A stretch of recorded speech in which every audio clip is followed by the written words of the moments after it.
Are you a Jesus-loving woman who overexercises and deprives herself of food, desperately trying to obtain a goal weight on the scale? And yet, at the same time, you strive to be a healthy version of yourself by eating well and feeling fit? Hi, I'm Andrea, and I was running on the same hamster wheel for over 20 years. My toxic body image and eating disorder stole my joy and self-respect. Thankfully, God was always with me, fighting my battles and blessing me with the grit to reclaim my life. I'm off the hamster wheel, but I see you still stuck in the cage, and I want to help free you too. Journey with me every week. I'll share personal stories, tools, mindset shifts, and the practical steps I took to heal my unhealthy relationship with food and exercise. I don't believe food and exercise are the problems. I believe they're part of the solution. Instead, I'll teach you how your mindset and faith are the keys to healing. Get ready to navigate your newfound path to healing. Get ready to reclaim your self-worth. Get ready to realign with your God-given identity. For in this identity is where you find true wellness and healing. When you are well, your gifts shine into the world. Shine on, babe. Let's do this. I'm Andrea Carroll, and this is Good Vanilla.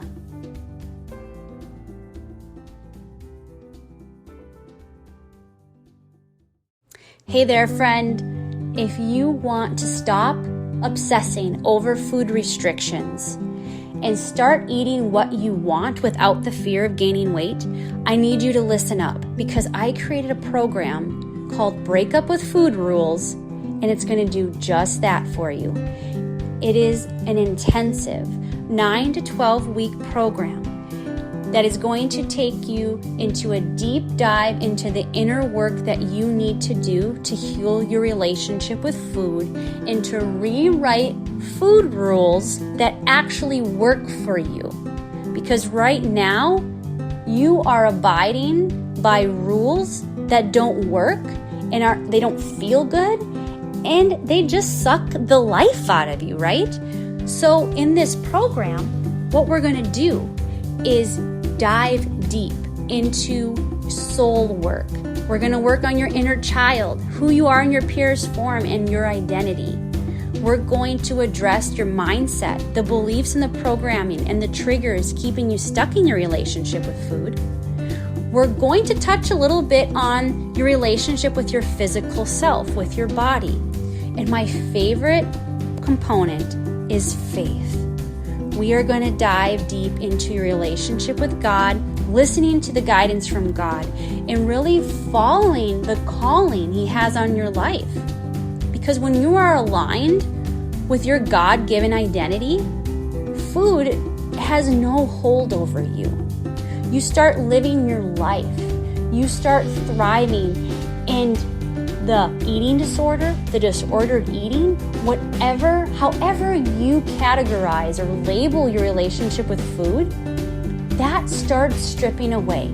Slowly, day by day, it really does. Because this has been my experience, friend. This is how I healed my relationship with food. I had an eating disorder for so many years.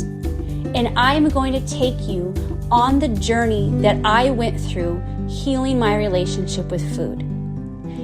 If this is something you need, go and check out all the details. I'll have the link in the show notes. Because here is the magic in this, you guys. Here's what's really exciting. I am just launching this. This is a beta round. You can come into this program and help me create this, help make this yours. Help me meet you where you are at in your journey. And I will hold your hand and walk you through this and coach you through this. And this beta round is the lowest price this program, you will ever see this program at. And the greatest part is anytime I update this program, you are going to get all free updates for life. Lifetime access. Because here's the thing, healing is not linear. So you are going to be revisiting this program time after time. As you make leaps and bounds in your recovery, you are going to be able to dive deeper into certain aspects of your healing. And this program is going to be there to support you through the whole thing. So you guys, go check out the details of this program right now. Get enrolled. I don't have a start date yet because I need to see you in there. We need some people in there to get this program going. So come along with me on this journey. Let's make this an impactful, life-changing, transformative program. I can't wait to see you in there, friend. Talk to you soon.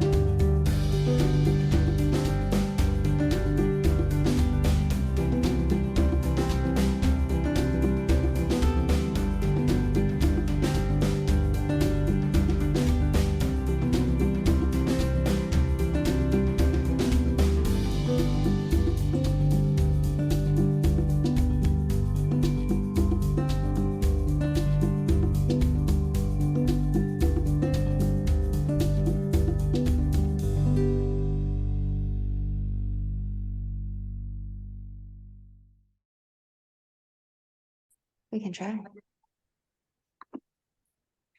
Hi, friends. This is Andrea, and and I'm with Brittni today. We are doing a crossover episode of our podcast. So this is going to be really fun. It's good vanilla crossover with Meant to Bloom with Brittni. And if you don't know me, my name is Andrea Carroll. I'm an eating disorder recovery and wellness coach for Christian women.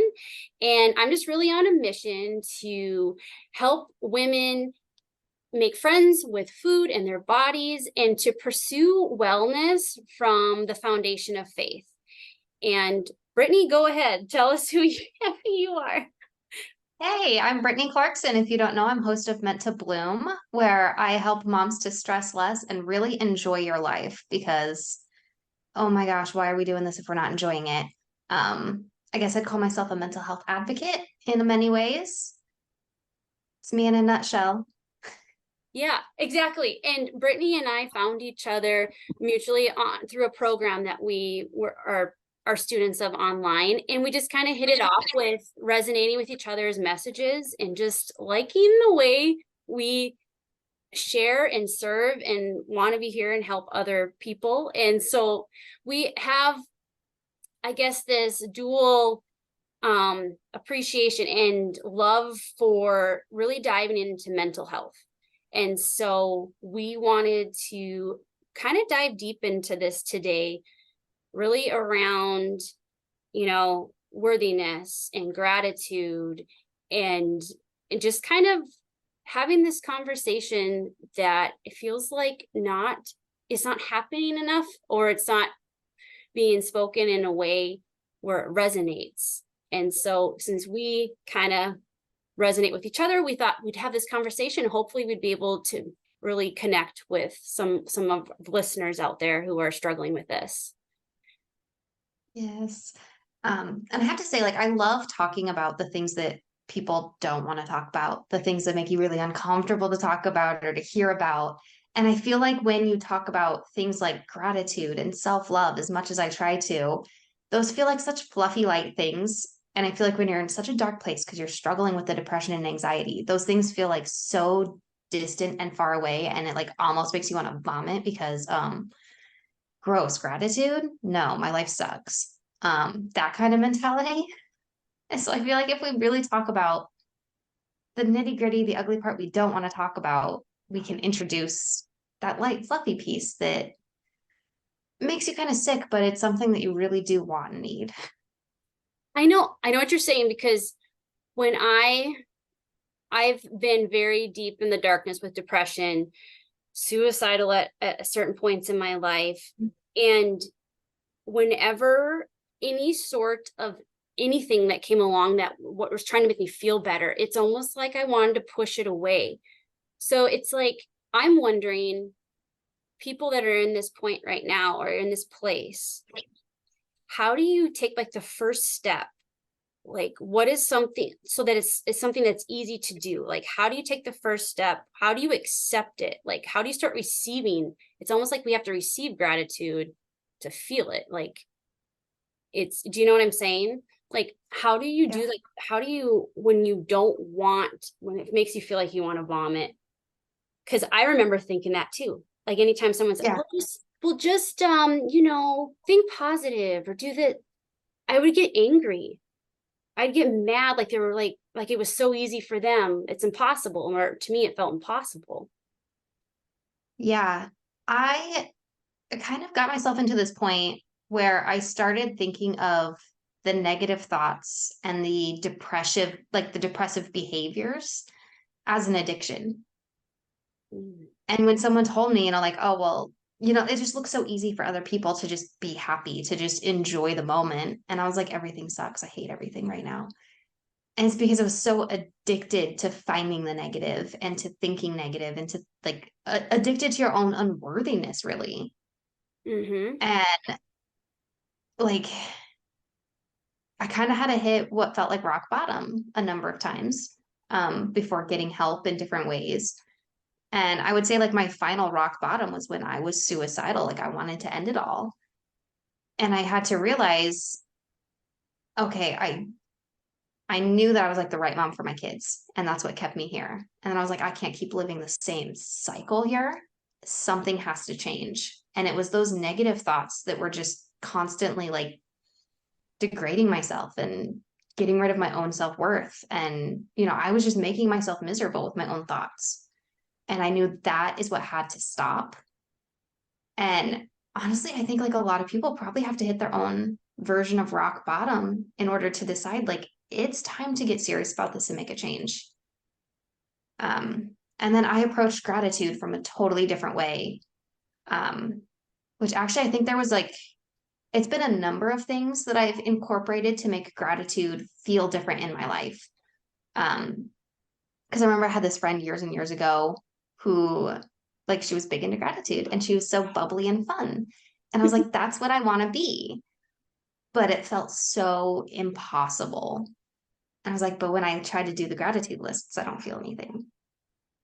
Um, and so then it was actually like, I think it was Ali Kasaza who was sharing in one of her podcast episodes or something somewhere. She did this one little exercise. And I feel like that kind of opened the door for me to allow other kinds of gratitude in. And it's like, honestly, like you get dark before it gets light. So what you did in this exercise was you think of, like maybe three things that you're grateful for. All right. Or just think of three things because you're not feeling grateful right now. Think of three things that are good in your life. And Mm. then the next step is you walk through your day and imagine not having those. Oh yeah.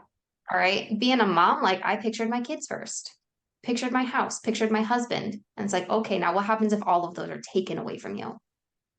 Now, how does that feel? Because it's a lot easier when you're in that darkness to feel those dark feelings. It's like you try to cut off from the dark feelings and you end up cutting off from the light feelings first. Those get so much farther away, in that process of trying to numb yourself. Um, and so you picture not having these things and let those feelings really sink in. Like it made me cry. It was like, okay, yeah, if I lost my kid, lost my house, lost my husband, that's a very different life. To actually walk through like what would that be like? Where would I go? What would I do? What would my day look like having lost these three most important things to me? Now put those back in. And now that you've experienced that lower feeling, picture like, okay, how is your life better because of these things? And actually start getting into the gratitude of like how you are really truly grateful for these things. And that I feel like that exercise, doing that one time, like opened the door and I was like, gratitude can work. Now I know what that feeling feels like. So yeah, listing three things alone didn't do anything for me. Um, but doing that exercise kind of got me going farther. Mm-hmm. Yeah, it's the extreme of it. And I Mm-hmm. think that really aligns with like what's going on inside of you when you're in those moments of darkness. Like you're so low. Of course, it's going to take something wildly extreme to pull you out of it. And listening to you talk about the negative thoughts and how easy it was to stay in those negative thoughts, it made me think of awareness. Like since it's so easy to think what we're used to over and over again, I think a lot of times we don't even recognize our thoughts, that in connecting it to how it's impacting and influencing our lives. Because for me, in my experience, overcoming an eating disorder, I knew one of the number one things with taking that first step in healing was talking about it. Like I had to start speaking. I had all this negativity bottled up inside me, all this anxiety from all day long, my mind running and spinning about the demands of trying to obtain perfection and trying to do what I thought I should be doing all day long. And it's like, after doing that for so many years, I couldn't hold in all that all those thoughts anymore. Like I couldn't hold it in. And then it started coming out of me verbally. So like, I just naturally started talking to my husband, and it came out with the thoughts around, like the anxious thoughts around food. Like I just started talking about what I ate that day. And he would sit and listen, and he would tell me at the very end, "Oh, you're going to be okay." And then hearing that was such a drastic, like me sharing my anxiety was like me saying I'm not okay. And then him telling me, "You're going to be okay." And it was this moment where I started putting the pieces together of, oh, something really isn't okay here. Like this needs to change. And then after I started talking it out, then I started having awareness over what I was thinking. And I think a lot of this has to do with where, like you said, Brittni, that you're just so used to thinking the same thing for so long, so much negativity, that there has to be something that pulls you out of that. And so the rock bottom, whatever that looks like for somebody. And for me, I mean, it was a number of things before I got to the point of where I actually could share with someone that I loved and trusted, like how hurt I was inside. But it didn't even come out that way right away. It was like, this is something that's been going through my brain all day long with the anxiety around food. And when I was told that I was going to be okay, like it was comforting. But then the gratitude, I've struggled with that so much over the years. And then at one point, I like that exercise that you brought up, because the drastic part of that, when you were talking about removing, okay, picture your life without your kids, your husband, and your home. I remember one day, this was before I had children, but I had a husband in a house. And I remember standing and washing lettuce in my kitchen sink. And I thought to myself, I said, I remember thanking God for having clean water to wash my lettuce. Like that. And that to me, at one point I thought that was like silly to acknowledge that, but it was like, I was trying to seek gratitude and feel it on such a basic level, because here was something that, I mean, living in America, I mean, like you have access to free water, like my whole life, something that I took for granted, and zeroing in on how to be grateful for a resource that I've always had access to, but then acknowledging that it was there. And that, I remember that really clicked something in my mind with gratitude. And it was like, oh yeah, like this is what this is, like knowing that I have it, and I've always had it, but what would that be like to not being able to wash my lettuce with clean water? Yeah. Right. It's amazing how, I don't know, I always felt like every time we went around like the family, like the Thanksgiving table at dinner, and we had to say something we're grateful for, I would get such anxiety about that. I was like, I hate this. This is the worst. Because either I felt like I was being very cliche, like, well, I'm thankful for my family, I'm thankful for my house, or I was being super trivial. Like, I'm thankful that we have cranberry jelly at dinner today. And it was like tuning into the gratitude and being like, it's okay to be grateful for big things and little things. And like, there's no shame or judgment around what you're allowed to be grateful for. And that kind of opened so many doors for me. And I even started being grateful for the negative things, like the things that feel bad in my life. That changed a lot of things. Like, I feel like it changes like in your brain chemistry or something like major to learn to be grateful for the bad experiences you had. And it was after I had like that rock bottom and started tuning into all this gratitude. I remember one day thinking like, no, I'm so grateful for every bad, horrible, awful thing that happened to me because it led me exactly here. Like, when I went through all that heartbreak in high school with my high school boyfriend breaking up with me and it felt like it was the end of the world. If he hadn't done that, if we hadn't finally gone through that final heartbreak, I wouldn't have met my husband a month later. Oh, If I wow. hadn't met my husband, I wouldn't have my kids. I wouldn't have my house. Like, life as I know it would not have happened if I hadn't gone through the bad thing that happened to me. It's like so much good can come out of what feels bad. Mm-hmm. This just makes me, what you just said there is really, God's plan. So I'm very connected with God. Like, my business revolves around faith and having a relationship with God.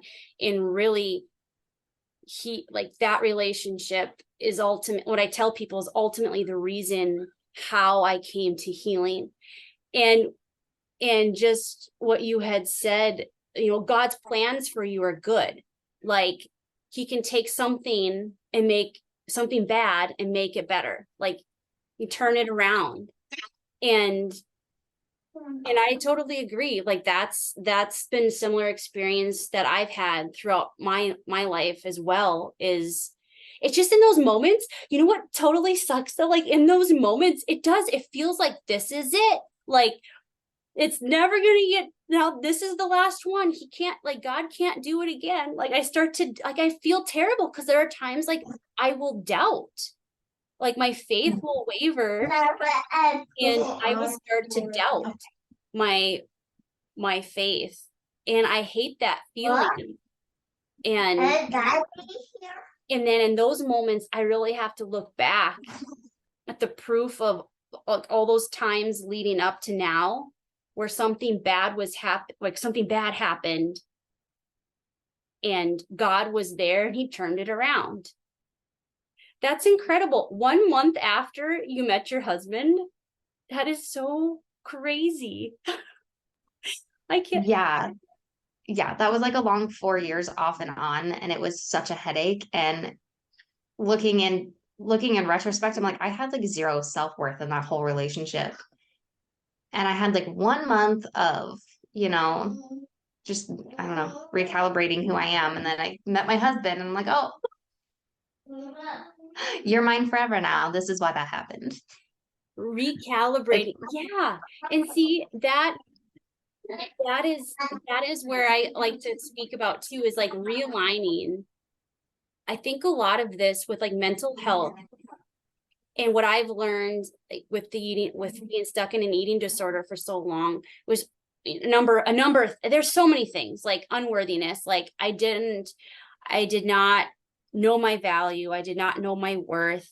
But then also that aspect of losing myself. Like, I didn't feel like myself for so long that I forgot who I was. And when you're living out of alignment of who you are, you don't, things don't feel well because you're not operating out of who you were created to be. Mm-hmm. And so after what you said, you recalibrated, and a month later, like, that is just incredible. Yeah, it's crazy to think back on it because it was, 10 years ago now. It's like I was a different person. I've been a different person so many times between then and now, even. And yeah, it's just crazy to think the things that wouldn't exist now if those moments hadn't happened. And it's crazy. The unworthiness is, I think that is probably a core struggle of every human being. Everywhere you look now, everyone you talk to, it seems like everyone's working on their self-worth. And it's funny to me because it's like we all know this, but we still don't feel worthy, but we think everyone else is worthy. But we hear that they don't think they're worthy. It's like, what is this? Like, why Right. is this like a perpetual thing that we just keep doing, like day in and day out? It's just human? Is it just because we're humans? Like it just, I don't know I don't what. know if it's because we're humans or because it's the society we were raised in. Yeah. I mean, thinking back to, the cover of magazines back in '05 and what was on TV and everything to our teenage minds, I think that really concreted in that we were not good enough. We wouldn't be good enough unless we were, perfect size two with big boobs and super rich husband, but also make money on your own and like driving a nice car. And so we had to have all the things. Or you weren't good enough. You needed to keep striving for more. Yeah. And I feel now that I said not good enough striving for more, one other thing that has also come up that I've seen other people doing too, like, have you struggled with this like addiction to personal growth Yes. ever since like you've healed? And it's like, now I want to be better and better and better. But it's like, when are you going to decide that you're already enough and that getting better is just, a cherry on top? It's not a necessity that you keep growing and like progressing and getting better and better. Like, you're already enough exactly as you are right now. The natural evolvement of things, it's the rushing, it's the urgency. It's, we don't want to wait for anything. We don't have patience. I know I struggle with patience. It's like I feel like is every day of me not reaching a goal, it's like a day I missed out on it. Like it just keeps adding up and it feels like it goes faster. So then I rush more. But you're right. It's like the constant striving for what's next, for what's Mm-hmm. next. And not taking the time to slow down and look at where you've come from and celebrating who you are and all the wonderful things that we have accomplished up to this point, and just existing and being who we are. Like you said, we are enough as we are right now in this moment. We but and it really does come down to the cultural thing, and just the way you're raised and how you perceive your early life experiences. Mm-hmm. And recently I've learned how much of it is actually hereditary. Like I didn't understand this, that the way our parents and our grandparents and our great grandparents and our great great grandparents thought, like they wired our brains to think this way and to operate this Mm-hmm. way. And then it's like, oh my gosh, so now I have to figure out how to rewrite my story in the way I want my story to be, so that I can teach this to my children, so I can try to change the wiring of our brains. See? And then this is just the personality aspect of caring and just the heart. Like I'm such a heart-centered person and I care so much. And I'm a type 1 on the Enneagram, so I'm very much, moralistic and justice and got to do it right and let's fix this. And so it's a daily thing of trying to balance my personality. It's very good that I have this personality.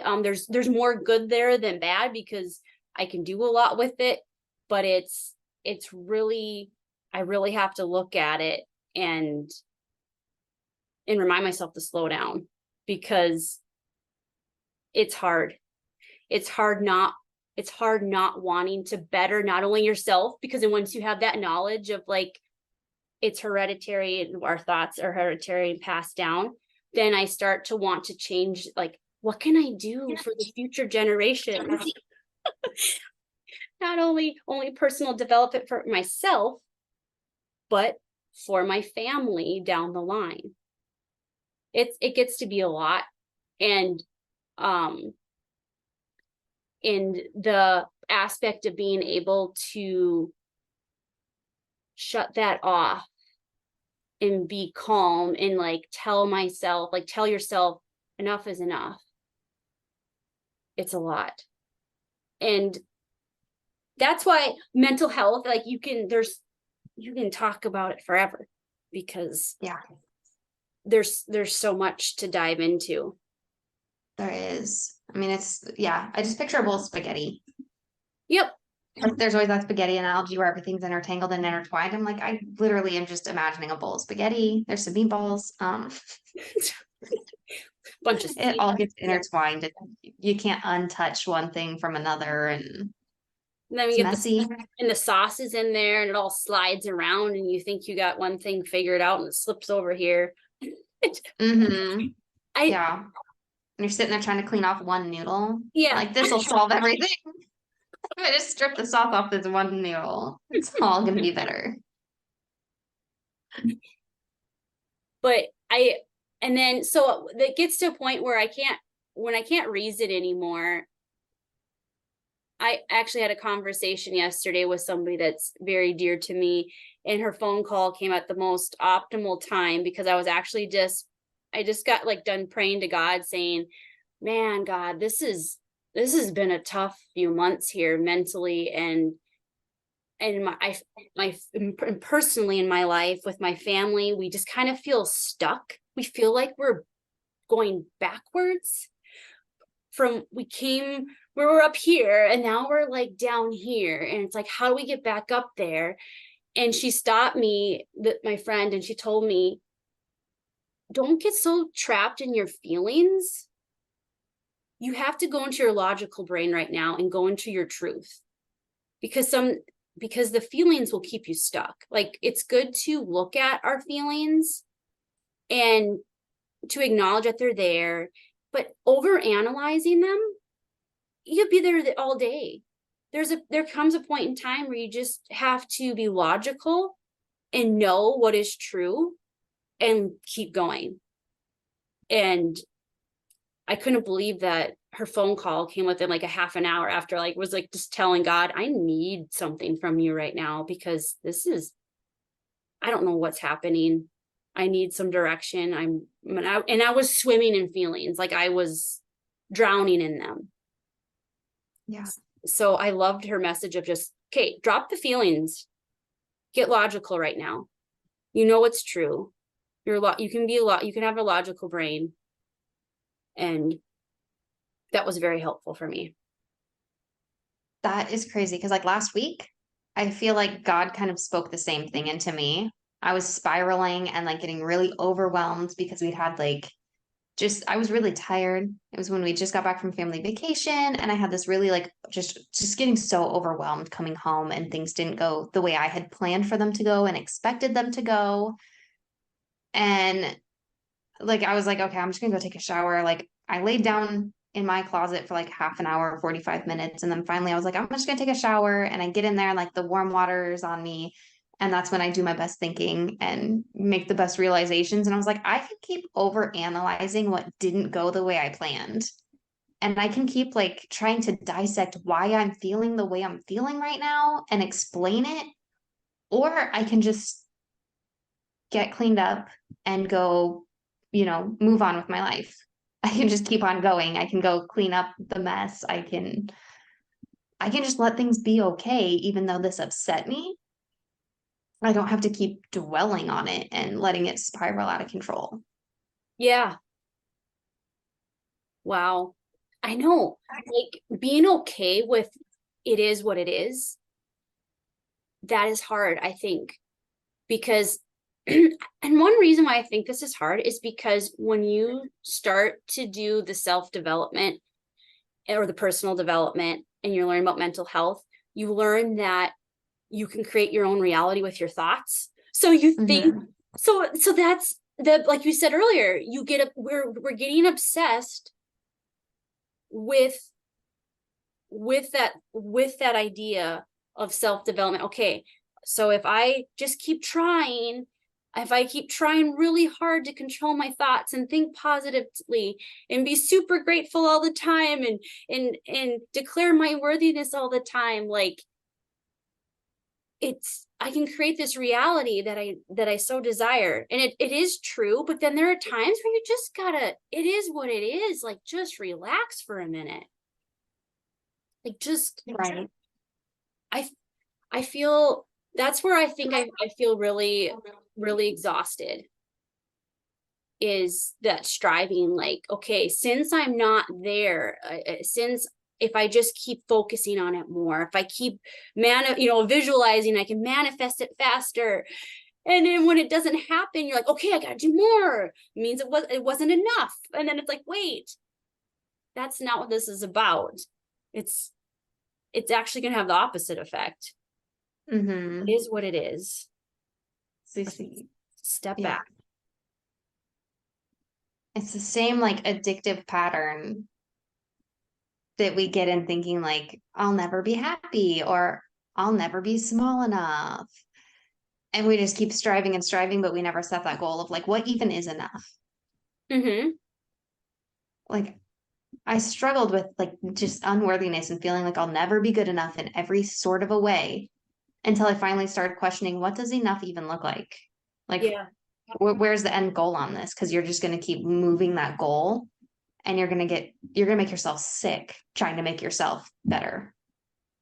So what did you do? Did you define what enough was for you then? Yeah, enough. A lot of times to me, it came down to like productivity. Like I really struggled in thinking that like my husband was going to leave me because I wasn't a good enough wife.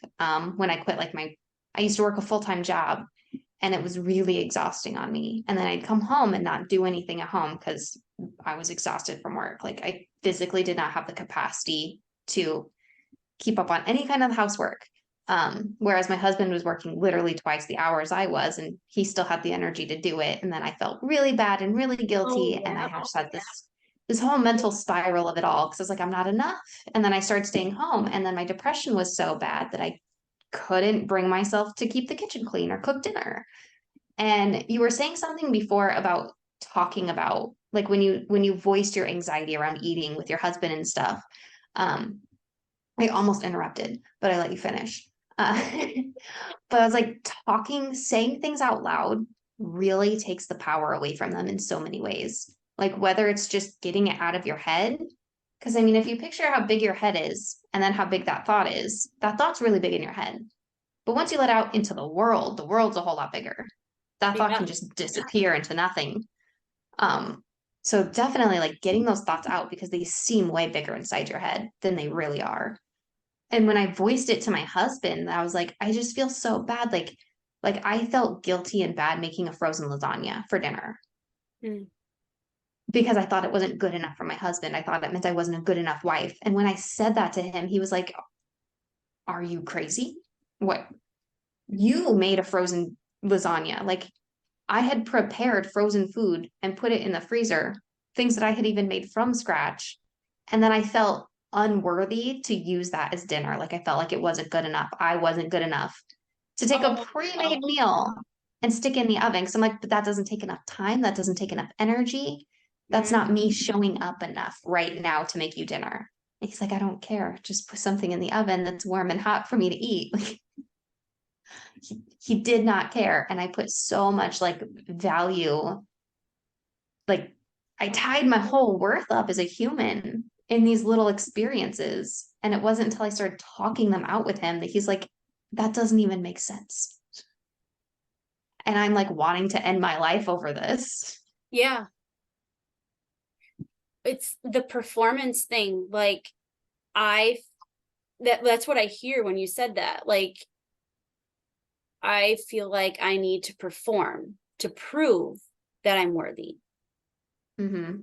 And if somehow I can earn my worth through proving myself, then that's enough. Like, it's it's just one of those things. Like when with my eating disorder, like that was the symptom to me. My eating disorder was a symptom of unresolved and unregulated emotions stacked years upon years upon years upon years until things just got worse. And as I've deconstructed that, as I've worked back from the eating disorder, okay, figured I've healed so much of that, but our personalities that we're born with that make us susceptible for these things to develop and blossom in our, like, just take over our lives, that's always going to be there. So that's why we have to have the mindfulness around who we are, but then knowing our limitations and knowing what is enough for us. And like you said, identifying that, because we don't do it for ourselves. We look at what other people are doing, we compare, and we say, well, I'll be enough when I look like them, when I have what they have, then that's enough. When we have no idea really what their lives are other than what we can see on the outside. Because I always say that our bodies are a distraction. Like the eating disorder is the distraction from what is actually going on. Like we focus on the physical and what we can see, but really what needs the attention is like our soul, and that needs to be healed. It's like crying out, but we've ignored it for so long that it's morphed into this thing that's so much bigger. Yeah. And it's all the spaghetti. We're back to eating spaghetti. Spaghetti getting bigger. And then there's just a bigger bowl of spaghetti. It's the jumbo size. It's one thing morphing into another, and we get like, I'm all tangled up in this bit over here, but it's really this thing over here that's the issue in my life. Mm-hmm. Because I want people to understand like how normal this is. Oh yeah. Like it's normal to feel like you're going crazy because of all these things that we're talking about. Like how many times in your life or even last week have you thought, am I going crazy? Because my thoughts are just spinning and spinning, and I feel, and it's normal. It's a normal thing. Right. I told I go to a therapist, and I remember I told him, I was like, well, it'd be nice if it would just stop. He said, well, be careful what you wish for, because if it would just stop, that would mean you're dead. So he said, so you can't wish that your thoughts would just stop, or your conscious flow, your conscious stream would stop, because then you're dead. So you can't. I'm like, oh yeah, okay. See, there's the gratitude again, right? The extreme. Right. I'm so grateful for these racing thoughts because I'm alive. Right. Well, it's even like your anxiety. If you're like, well, I just wish my anxious thoughts would go away. Okay, well, if all your anxious thoughts go away, all your fears go away, all those like warning signs in your head go away, and suddenly like where are you when there's no internal warning of like, hey, this is a dangerous situation? Yeah. I don't know why I'm picturing like just running with bears. That's where my brain went. Just like I'm about to fight a bear. That's what I'm doing. If there's no internal warning to stop me, to say this is a bad idea, this is dangerous. Yeah. You should feel anxious about this. Yeah, just don't go up and start duking it out with a bear. Right. Yeah. Fighting a mama bear to take her cubs to be your pets is probably not a good idea. That is dangerous. You should feel nervous right now. You should feel anxious. You should.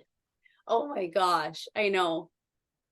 I know. So it's really, so then it's like, okay, so is there like what do you have like a daily practice? What is enough mindfulness then? Because if we can get obsessed with personal development and being so focused on our thoughts and trying to manifest the reality of happiness and joy and like, what is a daily, like what's enough? Like what's enough for mental health? Like how do you, that's what I'm wondering. Like, Yeah. To me, it's not like a daily practice that says it's enough. Um, it's more like being self-aware, learning to start paying attention to what you're doing, how often you're doing it, when you're doing it. Is this actually helping me? Or am I going, overboard? Is this too much? Like, am I sacrificing time with my family in order to have, enough self-care that I'm relaxed? mm-hmm. But then you end up with the disconnect from your family and it ends up like hurting your soul because you need them. You can't just isolate yourself in self-care and have Mm-hmm. it help your mental health.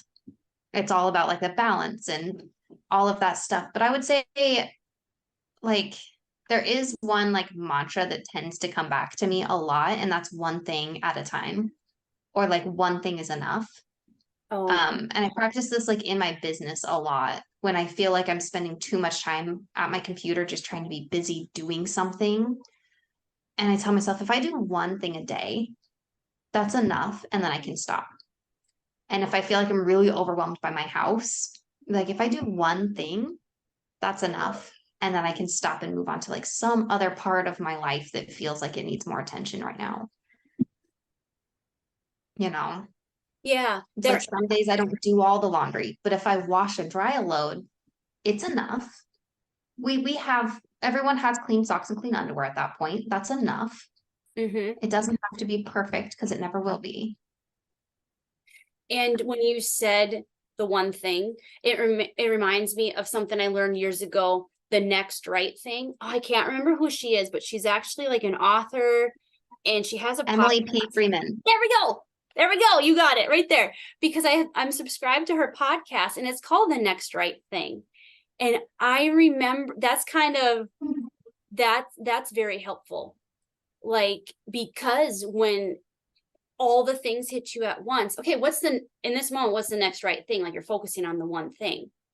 Mhm. It helps me too sometimes when I just ask myself what I want, because Mhm. all the shoulds, like, because I pretty much my whole life I've been operating every day on all the things I should be doing. And years ago I realized, oh my gosh, I don't know if I did things that I wanted to do. I just did things that I thought I should be doing. So what do I want? Like right now, like when I'm feeling like my anxiety levels are raising and like you just feel jittery inside, like your heart rate is picking up. It's like, okay, something's not right. Like, what do I want right now? Like letting my internal wisdom come out and speak to me. And Yes. I also think that, and things that I have been learning lately is that, as everyone says, life is a journey. It's not a destination. It's something that we practice.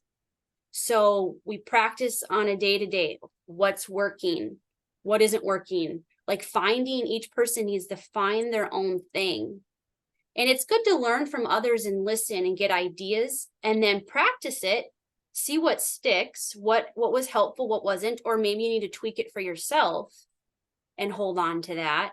But being curious enough to practice and to keep in asking yourself those questions. I like how you would ask yourself questions like, well, what is enough? And almost playing the devil's advocate sometimes, like when you have something in your head going, well, you need to do this. And then if you stop and ask, what would happen if I didn't do it? Well, I don't know. I'm going to get curious. I'm going to find out. Like being almost like playful, like we take ourselves way too seriously, I think, and Mhm. allowing ourselves the space to play and to be curious and just experiment. Yes. And with healing from an eating disorder, I actually call it active recovery, because healing isn't linear. And neither is like this mental health journey. It's not linear. Like things will come up along the path. So it's like, as long as you're actively, you're actively open to receiving help, you're open to making those adjustments and just trying different things. I think that's helpful. Yes. And mentioning that it's not linear, that gives me another like visual mindset. Like I'm a really visual thinker, I guess. But there was one little like mental tweak I made that like it really boosted things for me, because I felt like I was in such a cycle so long. And I've heard other people talk about how like, I was like, it feels like you're not making progress when you keep coming back to the same battle again. And what you have to stop seeing is like, you're not running on like a hamster wheel, or you're not going around in circles, you're going up a spiral staircase. So every time you're coming back to that battle, you are elevated above where you were before. Oh, wow. Because you're never going to be the same person facing the same battle. You're better equipped. You've learned more since then. It's going to be a little bit different. It might even be more challenging going up the spiral staircase. Or if it helps to imagine, like, it's like Super Mario Bros. Every level is basically exactly the same, but it gets harder and harder, and you get better and better as you play them all. Yeah. And to me, that really helped, like, okay, when I'm coming up to another issue that feels like I've already overcome this, like, I can do this. It is different. I'm not stepping backwards. This is still moving forward. Yeah, with the practice, you build that confidence. You build confidence, and you get that evidence of what you've overcame up to this point. And with my coaching, I like to say grit and grace. Like, I love you have the grit to keep going, like the fight for, just fighting for your life and fighting to make things better for yourself, but at the same time, extending yourself that grace. And absolutely. it just, we need both spectrums. We need the grit, we need the grace. We need it all. And that's I'm very visual too. Like, I really like that spiral staircase. Like, I can see it, because that's another thing we learn about, right? Like, they always say elevating up, like up leveling. And then I feel the same thing too. Like, every time I go up, I'm coming up against that unworthiness. And just because I got rid of it, or I've conquered it on this bottom level, it's gonna come up to try to challenge me again in the next level up. Right. But it's like having that gratitude and that self-awareness of realizing that you're farther along than you were last time. I feel like that helps you, like, it gives you the confidence. It helps you hold on longer. It helps you like realize you're not stuck in the same spot over and over again. Because that can be a really defeating thought, thinking like, oh, I'm struggling with this again, so it means I haven't overcome it before. When yes, you did overcome it. You're just gonna have to overcome it again. Yeah. No, that's very helpful for things I'm going through right now, like having that realization, because it's easy to do that. It's easy to say, oh yeah, look, here I am again. I just can't do it. See, I'm not meant for this, or type of thing. And it's, that's some good stuff. That's some good stuff. And just knowing that, like, God, if he's called you to do something, he's going to see you through it. Like, he's equipping you to do it, like to take it on, to overcome it. And that's one thing I like to visualize, like God going ahead of me, and like taking care of the battle before, like he's already gone ahead of me and has done it. Like, he's already paved the way. Absolutely. There was one other thing that's always helped me is remembering like he doesn't call the qualified, he qualifies the called. Yes. Or you are qualified because you are called, not you are called because you're qualified. Like if God puts it in your life, if he puts it on your heart, he's going to equip you. I just read that again recently too. I saw that somewhere. I was like, oh yeah, I needed to be reminded of that. Because that's that worthiness. We feel like we're not qualified. We feel like we're frauds, like we're imposters, like and so it's you need that reminder. Yeah. Well, sometimes you also think like that to start speaking up and saying something about like where you've been and, you know, just even to like reach your hand out to the woman next to you and be like, hey, I've experienced this too, or here's what helped me. Like so often we get in our heads thinking like, well, I don't know enough to say anything. And we think like you've got to be PhD level in order to start telling your story. When it's like you are the expert on your own life. And it's okay to admit that you're still learning along the way. It's okay to not know everything because nobody does. No, that's just it. And but you know, and like you said, but you're the expert in, and who are you? What are you keeping by not sharing? Like what are you keeping from someone that weighs on me? That's why I started my business, because I feel this sense of responsibility. Like, well, what if something I say, what if sharing my message can help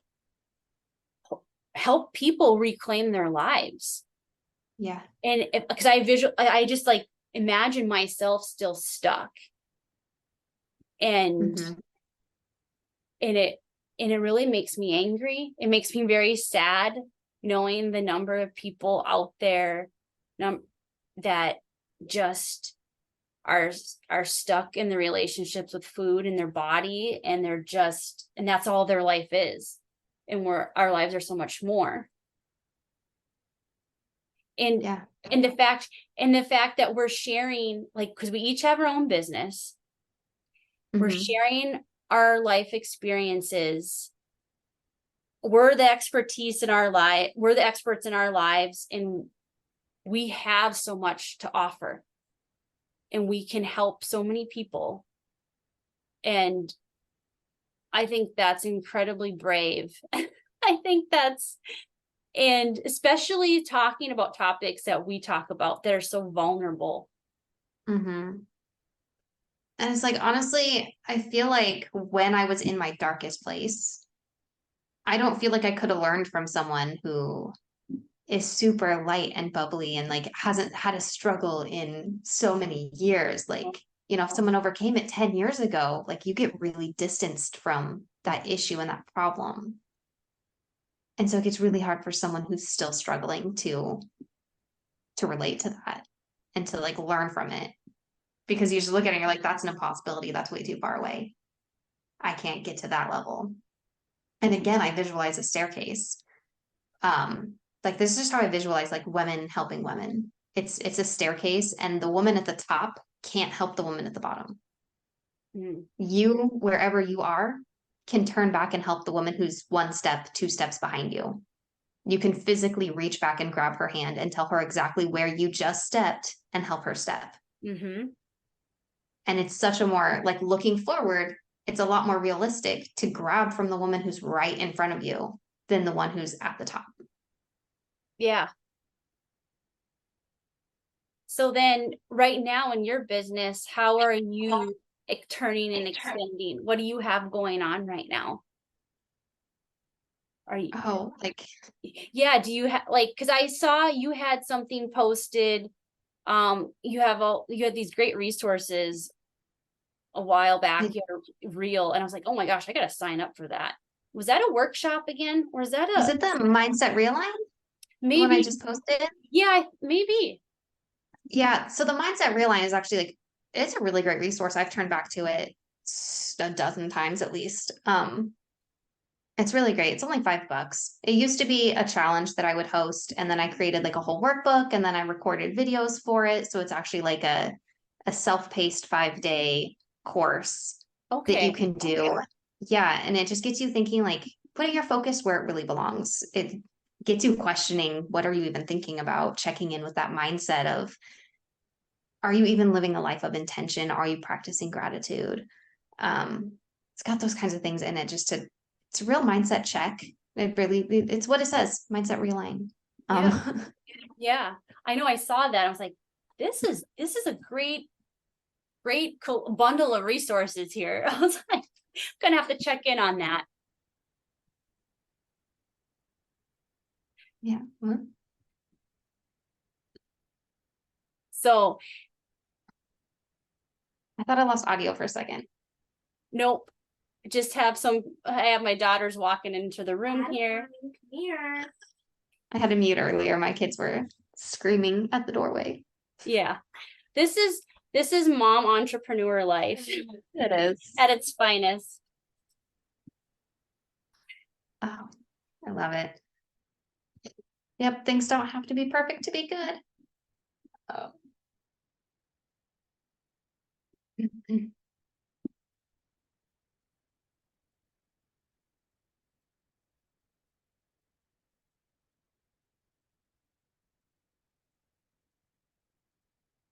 No. Okay, I'm back. I'm Yeah. back. We got a 9-year-old and a 5-year-old. They're disagreeing on the music choice to dance to. Music choice, how loud? Oh, How loud it is. You girls are fine. Right now you're loud. That's what's loud. Can you hear the music? No, the music's great. I love the sound of the music.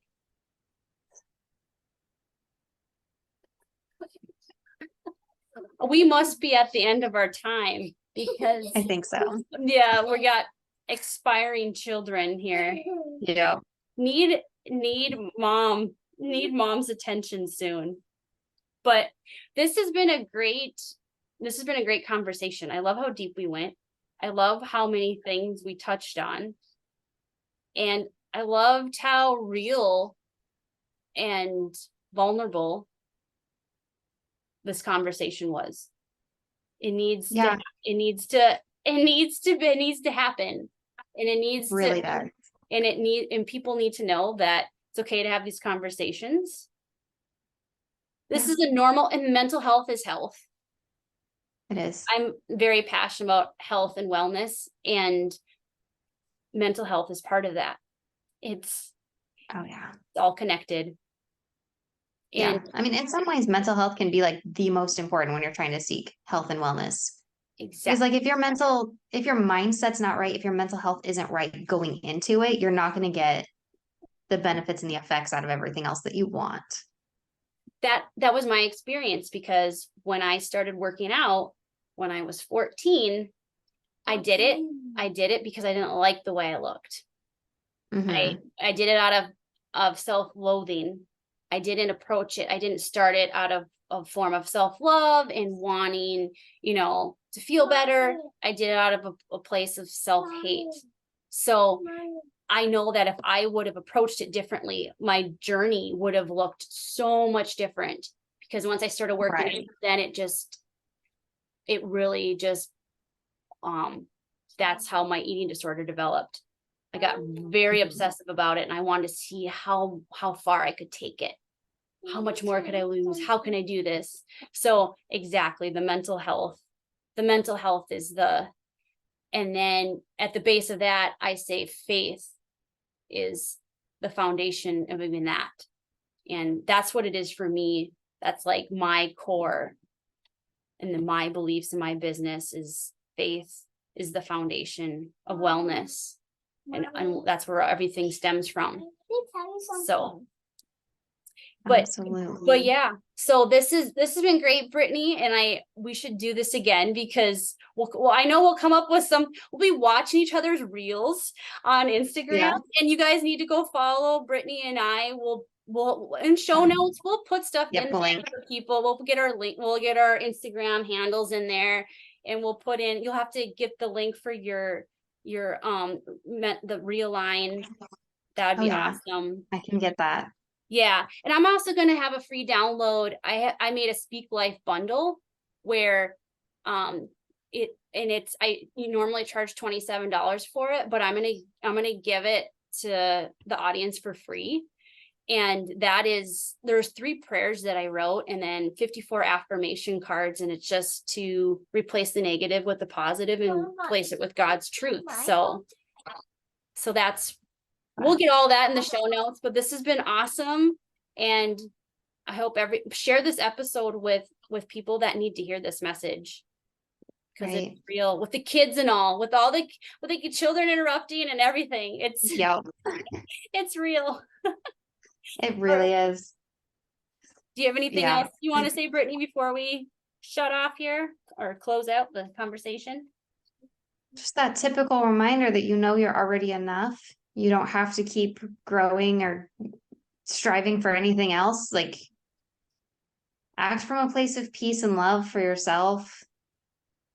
Yep. Or you're not going to get the results that you want. Yep. Couldn't have said it better. All right. We'll say bye. Bye. Hey friend, do you remember hearing me say that I'm going to have my Speak Life bundle for free? I mentioned in the episode at the end that a digital download that I have created, the 3 prayers and 54 affirmation cards. This is what I call the Speak Life bundle. I am giving this to you for free for a very short period of time. I don't know how long I'm going to keep it up. Whatever feels good, that's what I'm going to do. So go grab that download now if you want it for free. It's usually $27, and I'm going to give that to you now for free. But eventually, I'm going to take it down. So if you listen to this episode right around when I released it, great, go get it. If not, if you listen to this episode later, you can still get the bundle. It's just $27 to support your mind, change the way you think, and really realign your inner truth, realign your inner dialogue with that of how God sees you and thinks of you. So go get the bundle. Whether it's for free or $27, you're going to love it. All right, talk to you later. Hey there, friend. Thank you so much for hanging out with me today. It truly means the world sharing this time with you.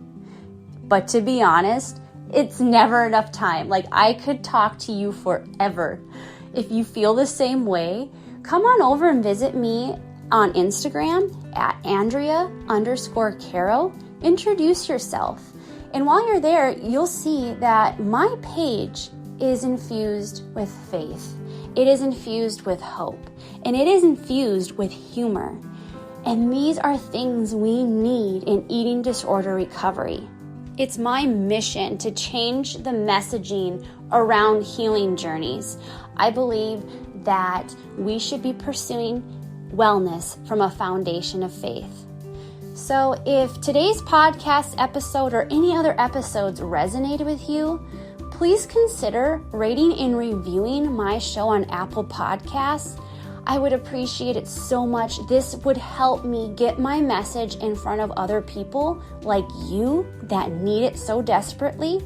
And if you know of any friends that need this message, that need this show, please share it with them. And remember, God created you.